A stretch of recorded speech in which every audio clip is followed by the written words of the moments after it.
दोस्तों, पिछली कहानी में आपने सुना कि बंटी अपने बिस्तर से रात के 2 बजे उस रूम नंबर 9 में चला गया था।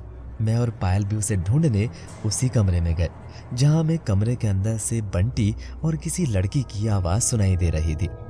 लेकिन हैरानी की बात तो ये थी कि कमरे के बाहर से ताला लगा हुआ था। जब उस छोटू ने मुझे कमरे की खिड़की खोलकर दिखाया तो वाकई में मुझे पता चला कि वो कमरा तो कई वर्षों से बंद था कि तभी वहां पर होटल का मालिक भी आ गया। ये क्या हो रहा है यहाँ? जब मैंने तुम लोगों को यहाँ आने से मना किया था तो तुम लोग यहाँ क्या कर रहे हो? तभी वो छोटू बोल पड़ा, बाबूजी, ये साहब इस कमरे के दरवाजे को तोड़ने की कोशिश कर रहे थे। ये कह रहे हैं कि इनका दोस्त इस कमरे में है। व्हाट? तुम्हें दिखाई नहीं देता? कमरे में ताला लगा हुआ है। तुम्हारे वार्डन कहाँ है? तुम लोग अभी के अभी ये होटल खाली करो। मैंने कहा, सर मेरा यकीन कीजिए, मैंने अपने दोस्त बंटी और किसी लड़की की आवाज को सुना था, तब से बंटी गायब है। उस होटल के मालिक ने मेरी एक बात नहीं मानी और उसने हमारे वार्डन को भी बुला लिया, जिससे वहाँ हंगामा खड़ा हो गया। वार्डन ने कहा, गगन, तुम तो इतने समझदार हो, तुम ये हरकत कैसे कर सकते हो? सर मेरा यकीन कीजिए, बंटी अंदर ही है, ये लोग हमसे कुछ छुपा रहे हैं। तभी होटल का मालिक गुस्से में बोला, सर आपका स्टूडेंट पागल हो चुका है। ये कब से बंटी बंटी किए जा रहा है, जबकि बंटी तो बाहर गार्डन में बैठा है। उसकी ये बात सुनकर मैं हैरान रह गया। हम सब भागकर गार्डन की तरफ गए, जहाँ बंटी वाकई में झूले पर बैठा था। मैंने उसका कॉलर पकड़ा और कहा, बंटी तो रात के 2 बजे यहाँ झूला झूल रहा है, वहाँ ये लोग मुझे पागल करने में तुले हैं। सच सच बता, तो उस कमरा नंबर 9 में था या नहीं? बंटी कुछ नहीं बोला। जब मैंने उसे झकझोरा तब उसने एक अलग ही आवाज में कहा, क्या बक रहा है गगन? मैं तुझसे कह कर आया था कि मेरी तबीयत ठीक नहीं है, मैं बाहर जा रहा हूँ। बंटी की आवाज सुनकर मैं हैरान रह गया कि जिस बंटी के चेहरे पर आज तक मैंने टेंशन की लकीर नहीं देखी थी, आज उसके चेहरे पर खौफ की लकीर साफ साफ दिखाई दे रही थी और उसकी आवाज भी पहले जैसी नहीं थी। बंटी वहां से चुपचाप कमरे में चला गया। तभी उस होटल के मालिक ने कहा, देखिए सर, ये आखिरी बार बोल रहा हूँ, आपका कोई भी स्टूडेंट उस कमरे की तरफ नहीं जाएगा। ये कहकर वो भी वहां से चला गया। वार्डन ने मुझे और पायल को बहुत डांटा और वो भी वहां से चले गए। इन सबके जाने के बाद मेरे दिमाग में एक सवाल वहीं रुक गया था कि आखिर उस कमरा नंबर 9 में कोई तो राज है जिसे ये शाह और छोटू छुपा रहे हैं। मैं यही सोच रहा था कि मेरी नजर उस होटल के टेरेस पर पड़ी, जहां बंटी दीवार पर खड़ा था और नीचे कूदने की कोशिश कर रहा था। मैंने उसे आवाज लगाई और कहा, रुक जा बंटी, ये क्या कर रहा है? रुक जा बंटी, मैं कहता हूँ रुक जा। तभी उस छोटू ने मेरा हाथ फिर पकड़ लिया और कहा, साहब, ऊपर देखकर क्यों चिल्ला रहे हो? रात हो चुकी है, आप कमरे में जाइए। हाथ छोड़ मेरा, तुझे दिखाई नहीं देता? मेरा दोस्त छत से कूद रहा है। कहाँ साहब, ऊपर तो कोई नहीं है। लगता है साहब सही कह रहे थे कि तुम पागल हो चुके हो। मैंने जैसे ऊपर देखा तो वाकई में वहां पर कोई नहीं था। अब मेरा दिमाग फटा जा रहा था कि आखिर ये क्या माजरा है सब, मेरे साथ ही क्यों हो रहा है ये सब। मैं अपने कमरे में चला गया जहां पर बंटी सो रहा था। मैं भी उसके बगल में सो गया। घड़ी में अब 2:30 बज चुके थे कि तभी मेरी आंख फिर से खुली और मैंने देखा कि बंटी कुछ बैठा बैठा बड़बड़ा रहा है। मैंने उससे कहा, बंटी बंटी होश में आओ, आखिर तुझे क्या हुआ है? तभी बंटी ने अपनी आंखें ऊपर की। मैंने जैसे उसका चेहरा देखा, वो मेरा बंटी नहीं था। उसकी आंखें लाल और चेहरा खून से सना हुआ था।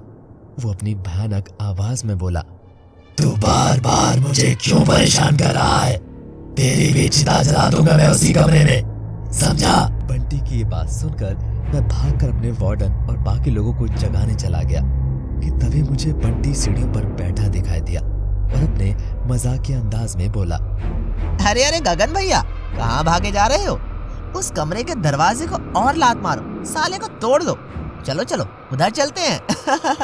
अब मैं समझ गया था कि ये सब उसी कमरे की वजह से हो रहा है। शायद मैंने उस कमरे में किसी आत्मा को जगा दिया है जो मेरे और बंटी के पीछे ही पड़ गई है। मैं बंटी के दो रूप देखकर हैरान रह गया था। मैं चुपचाप अपने कमरे में चला गया तो मैंने देखा कि बंटी भी वहां पहले से ही सो रहा था। मेरा दिमाग फट रहा था कि आखिर मैं करूं तो क्या करूं। मुझे नींद भी नहीं आ रही थी। फिर मैंने पायल को फोन लगाया और उसे सारी बात बताई। और हमने उस कमरे में जाने का फिर से फैसला किया। गगन, वो कमरा शापित है, उसकी वजह से ही बंटी की ये हालत हुई है। हाँ पायल, अगर हमें बंटी को बचाना है तो उसी कमरे में जाना होगा। मुझे यकीन है कि बंटी को ठीक करने का वहीं पर कोई रास्ता मिलेगा।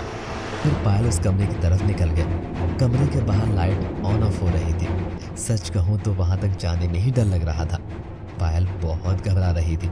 जैसे तैसे उस कमरे तक पहुंचे तो हमने देखा कि उस कमरे का ताला खुला हुआ था।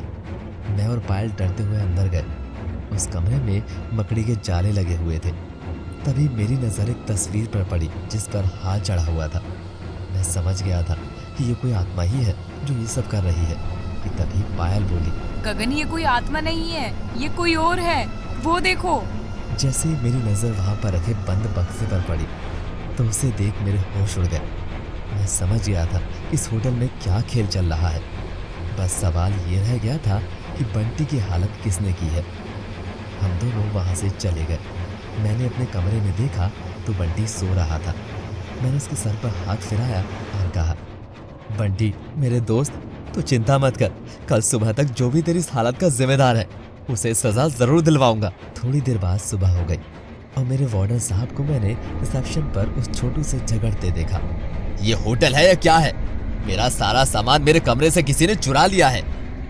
कल रात जो हंगामा हुआ है, शायद कोई चोर मौका पाकर ये कर गया होगा। तभी उस होटल का मालिक बोला, हाँ, कल जब आपके स्टूडेंट की वजह से हंगामा हो रहा था तभी किसी ने मौका देखकर ये काम किया होगा। मैंने पुलिस को फोन कर दिया है, वो जरूर उस चोर को पकड़ लेंगे, आप शांत रहिए। तभी मैंने उसके गाल पर एक जोर से चाटा मारा और कहा, चुप कर, मैं तेरे सारे खेल को समझ गया हूँ। पुलिस को तो मैं बुलाऊंगा, तेरी वजह से मेरे दोस्त की यह हालत हुई है। इतने में पुलिस आ गई। मैंने पुलिस को सारी बात बताई और उन्हें उस कमरे में ले गया और उसी बक्से को खोलकर दिखाया जिसमें वार्डन सर का चोरी हुआ सामान और कई सारी कीमती चीजें मिली। पुलिस ने उस होटल के मालिक और छोटू को पकड़ लिया और उसे थप्पड़ मारकर पूछा, सच सच बता, ये क्या खेल चल रहा है? यहाँ पर एक कीमती सामान कहाँ से आया? ये यहाँ क्या कर रहा है? तब उन दोनों ने बताया, साहब, जब कोई गेस्ट यहाँ रुकने आता है तो हम उसे शुरू में ही उस कमरे में जाने से मना कर देते थे, लेकिन हम जानते थे कि जिस चीज को हम मना करेंगे उसे गेस्ट जरूर देखेंगे। बस इसी का फायदा उठाकर मैनेजर साहब उनका कीमती सामान चुरा लेते थे और माहौल ऐसा बना देते थे कि लगे कि ये सब कोई आत्मा कर रही है और वो लोग डर के मारे यहाँ से भाग जाते थे। लेकिन मेरे दोस्त की यह हालत तुमने कैसे की? होटल का मैनेजर बोला, हम अपना अगला प्लान बना रहे थे कि हमने बंटी को कमरे की तरफ आते देख लिया। बंटी जैसे अंदर आया तो इस छोटू ने उसे एक ऐसा पदार्थ सुंघा दिया जिससे वो बेहोश हो गया। ये छोटू आवाज बदलने में माहिर था और जब तुम कमरे के बाहर आए तो इसी ने उस आत्मा और बंटी की आवाज निकाली थी। लेकिन पता नहीं कैसे इस छोटू ने इस कमरे का ताला खुला छोड़ दिया, जिससे इन दोनों ने सारा खेल बिगाड़ दिया। हमारा ये धंधा अच्छा खासा चल रहा था, अब सब चौपट हो गया। लेकिन बंटी की ये हालत कैसे हुई? और वो छत पर कौन था? साहब, बंटी को पदार्थ का ओवरडोज हो गया था जिससे वो अलग अलग तरह की हरकत करने लगा था।